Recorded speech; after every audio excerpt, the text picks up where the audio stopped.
Hey, it's about time. I haven't done an astrology video in a bit. I've just been busy.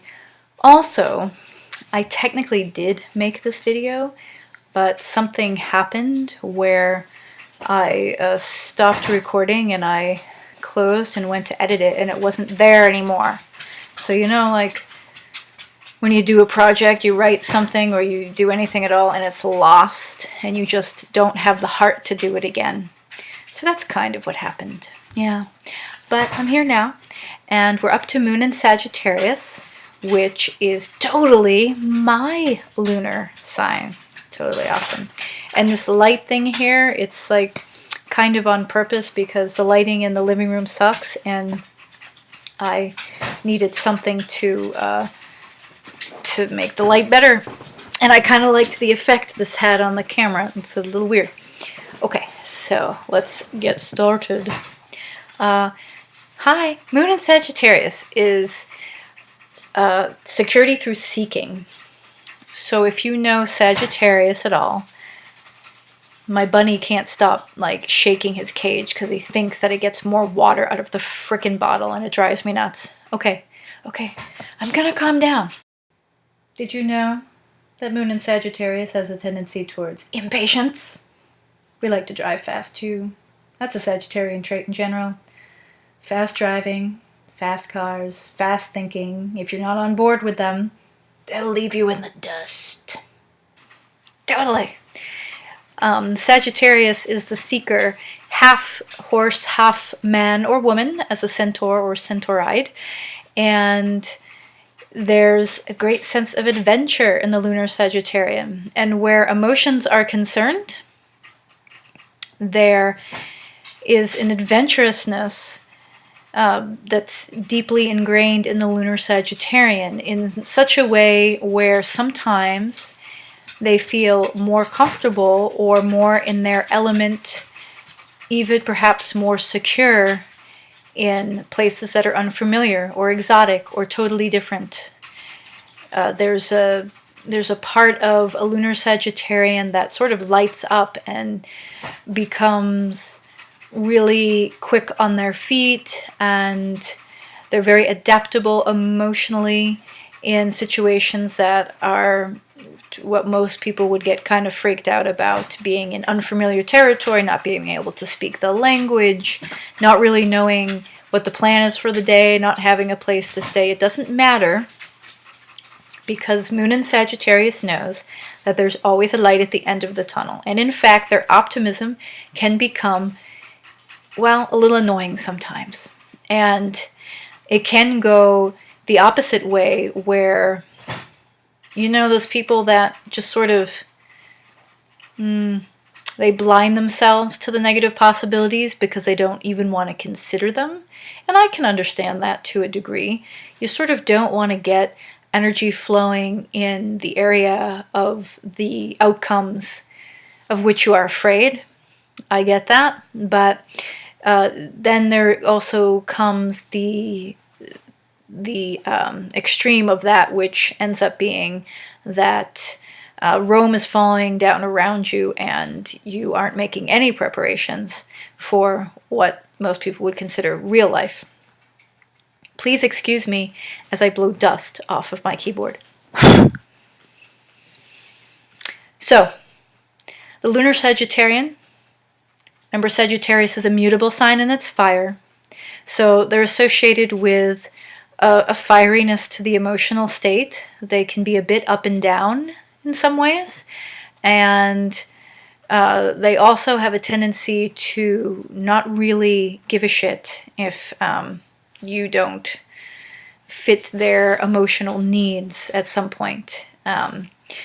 So what I find happens often with fire moon signs, but in particular Aries and Sagittarius most, is that if a breakup occurs or if there's a partner that's not sure about whether they want to be with you, or they leave and then they come back, and then they leave and then they come back, there's a tendency to just be like, you know what, that's it, I'm done. Of course, there'll be an initial time of sadness like anyone would have, but certainly a resiliency emotionally. And if somebody is constantly coming in and coming out and coming in and coming out, threatening the security of the relationship factor of their lives, constantly disrupting the home, which is ruled by the moon, of course, then they're just going to eventually get over it, and they'll find somebody that wants to be with them. In the meanwhile, being alone can be very appealing to Aries and Sagittarius moons, particularly Sagittarius. There can be an underlying neediness with the moon in Aries, and we went through that in my moon in Aries video. But there is definitely a wanderer in the lunar Sagittarian. So it's really interesting to note that our moon sign can often denote how our childhood was orchestrated in some ways. And the house that the moon is in makes a difference as well, of course. Lunar Sagittarians have this reputation, and always have for as long as I've been studying astrology, which is a long time. There's a reputation for the mother not being around, either traveling the world for their job or just having to be gone for some reason, whether it was voluntary or not, or just leaving. And so the mother, the actual mother, is either not around often, or might even just be gone in general. And it's often been reported, some mothers have reported not having a super close emotional bond with their lunar Sagittarian child right off the bat. And in really worst cases, there's I've had clients who have lunar Sagittarius whose mothers or mother figures, whoever's handling the motherly duties that's close to them, develop feelings of jealousy towards the child.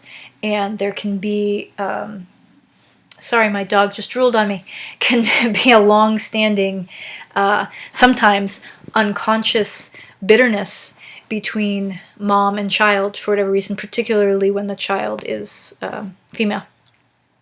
Also, if you are a lunar Sagittarian, your work may call you around the world. If you're pursuing a career that you want to be passionate about and be emotionally involved with, it will likely have you traveling, even if it's just infrequently. It might have you away from your home in general. So that's something to consider. Moon in Sagittarius. It's really hard to be objective here because I happen to enjoy the fact that there's a part of me that can often feel more secure in an unfamiliar area, and that I long to travel everywhere, all over the world. But I also know that there's some pitfalls here. Okay, the over-optimism thing, I don't really think that I have so much of a problem with that, but I can see where it could be an issue, definitely. But there is the desire to seek the truth, and so many astrology books will say that a lunar Sagittarian is a soul that's been seeking for a long time. And if you take a fire sign and put it with the moon, it can sometimes, in worst case scenario, can indicate bipolar type behavior, particularly when the sun sign is an incompatible element, which would be water. I happen to be a water, I'm a Pisces with a moon in Sagittarius, and I would note that early on in life there was a lot of ups and downs that started to go away as I matured, and I think that a less mature lunar Sagittarian will tend to run away from conflict, anything that threatens the security. That's just how it is. So anything that has to be dealt with in a really visceral way, sometimes that moon in Sagittarius, it just tells you, you know what, I just got to leave, I got to go here. If I move away, things will get better. If I break up with this person, I'll find somebody better. There is a tendency to escape problems, and I can attest to that. And what it all comes down to, in any time when you want to escape from something, it often happens that although the environment or the partner will change on the surface, what's going on inside you has to change before you attract better things, right? So the ability to be content with who you are and what you currently have at the moment, and to be at peace with the decisions you've made up until the present moment, that will be the deciding factor as to whether or not your external changes will be positive or not, right? So if you make decisions from a place of fear, I think we kind of know this as we grow up. If you make a decision from a place of fear, such as, I'm going to move, I can't stand it anymore, then that usually isn't going to work out. But if you make decisions from a place of peace and a place of, appreciation for where you're at, you just want to change things. You know what? Things are good where I am. I am pretty secure in who I am. I really like what I do. I think I could do better, but overall, things are really good, and I just want a change of scenery, right? Lunar Sagittarius, very much prone to sometimes to tall tales. This is very true of Mercury Sagittarius, Solar Sagittarius as well. Sometimes they like to exaggerate things to make themselves seem more important than they really are. And a lot of times it's harmless, and it's very rarely done maliciously, but it's always important to be careful. If you're going to embellish, be careful to whom you are embellishing, particularly to children who may not understand that idea of telling tall tales, and as they get older, they believed something for a long time, and then you tell them, oh, that was just a joke, and may not go over so well. The other side to that is a lunar Sagittarian will be a super quick study. They tend to learn things very, very quickly, unless something's going on the chart that really thwarts that. Otherwise, for the most part, even if they didn't enjoy school, they'll be really good at it. They just pick up things. And Sagittarius is not quite like Gemini. They're opposing signs. Gemini is more about early childhood education and siblings and close travel, like day-to-day travel. Sagittarius is more about higher education, going beyond the intelligence that you get from book reading and going more into the knowledge and wisdom and experience type of information.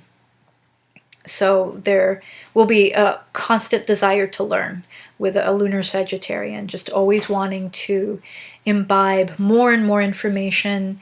There is practically nothing that they are not interested in, but in particular there will be a love for history, philosophy, theology, physics, and astrology too.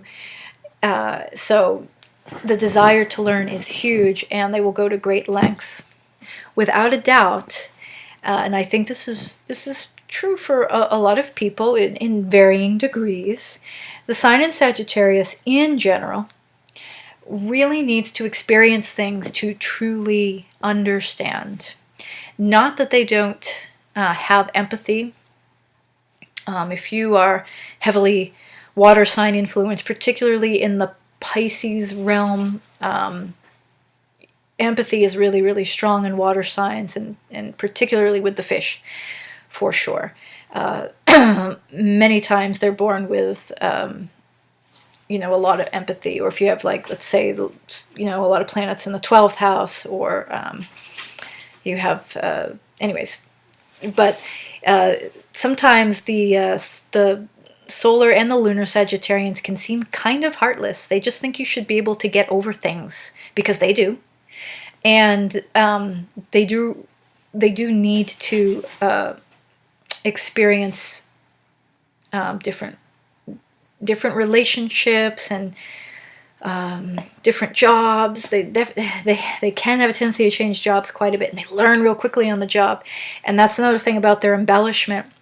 And yes, I've done this in the past, where I've lied about having experience they didn't really have, but then I learned on the job, and then I became really good, sometimes even the best. And over time, you know, you didn't need to lie anymore because you actually had the experience. But there is a tendency in that to those subjects as well. Pretty much every lunar Sagittarian I've ever talked to has always kind of bullshitted their way into a job that they knew that they would love and they could learn on the job. And they did. Now I forget where I was. I remember, thanks to technology. So experiences. So if you have a child or a friend or a lover or a parent that has Moon in Sagittarius and they're hell-bent on doing something that from the outside you're pretty sure is going to end in pain or tragedy or destitution or whatever, just let them do it. Not only can the Moon in Sagittarius subject more often than not turn shit into gold anyways, but they're going to learn it in a really visceral way, and they have to experience it. They just have to do it.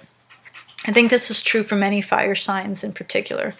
But just don't try to tell a lunar Sagittarian what to do. They're not going to appreciate it, and they're probably not going to talk to you after a while.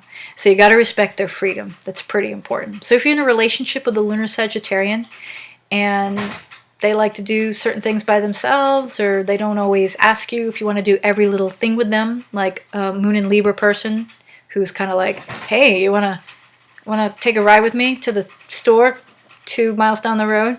Whereas, you know, Moon in Sagittarius might book a trip to, you know, Europe for 6 weeks and just kind of forget to ask you, you know, because they wanted to do it. So the next lunar sign we'll be going into is Moon in Capricorn. If you have any questions as to where your moon sign is, you can certainly input your information in the comments, and I'll try to get to it and go to astro.com, or you can go yourself and be independent like a lunar Sagittarian and just do it yourself. Don't wait for other people to teach you or do it for you. Just frickin' do it. I was tired of people having to read books to me, so I taught myself how to read Green Eggs and Ham before I was 3 years old. Okay. And then I was just reading like a crazy person, basically for the rest of my life. So go to astro.com and learn how to use it if you want to know where your moon sign is. All right. Hopefully you enjoyed the video. If you didn't, I don't care. Subscribe and stay tuned for Moon in Capricorn. Thanks.